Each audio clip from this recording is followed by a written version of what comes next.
Hi friends, welcome back to our channel. ഇന്ന് നമ്മൾ ഉണ്ടാക്കുന്നത് ശർക്കര വരട്ടിയാണ്. അപ്പോൾ നമുക്കിതെങ്ങനെ ഉണ്ടാക്കാമെന്ന് നോക്കാം.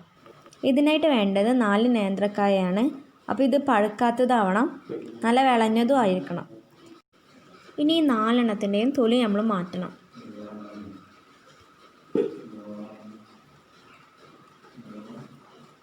ഇപ്പോൾ ഇതിൻ്റെ തൊലി കളഞ്ഞിട്ടുണ്ട്. ഇനി മഞ്ഞൾപ്പൊടിയും ഉപ്പും കലക്കിയ വെള്ളത്തിൽ ഇതിനെ ഇട്ട് വെക്കണം.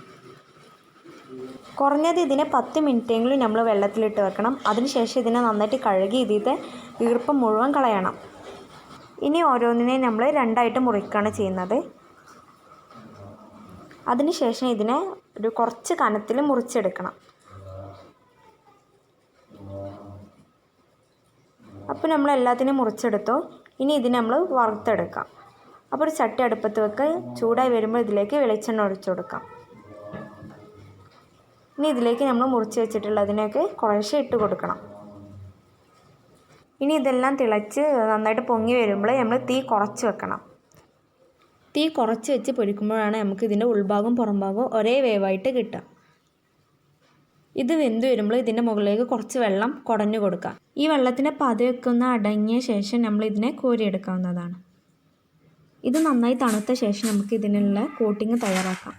കോട്ടിങ് തയ്യാറാക്കാൻ വേണ്ടിയിട്ട് 1 ടേബിൾ സ്പൂൺ അരിപ്പൊടി, 1 ടീസ്പൂൺ പഞ്ചസാര, 2 ടീസ്പൂൺ ചുക്കുപൊടി, 1 ടീസ്പൂൺ ജീരകപ്പൊടി, 3 അച്ച് ശർക്കര.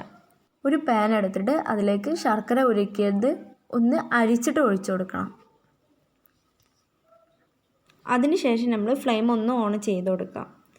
ഇപ്പോൾ ശർക്കര ഇത്തിരി തിളച്ച് വരുന്നുണ്ട്. ഇതിലേക്ക് പഞ്ചസാര ആഡ് ചെയ്ത് കൊടുക്കാം. എന്നിട്ട് നന്നായിട്ട് മിക്സ് ചെയ്തെടുക്കണം.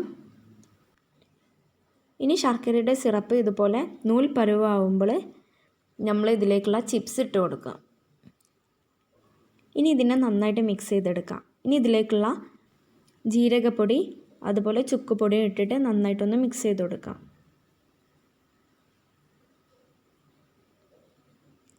ഇനി എല്ലാം മിക്സ് ചെയ്ത ശേഷം ഇതിലേക്ക് അരിപ്പൊടി കുറച്ചൊന്ന് വിതറി കൊടുക്കണം.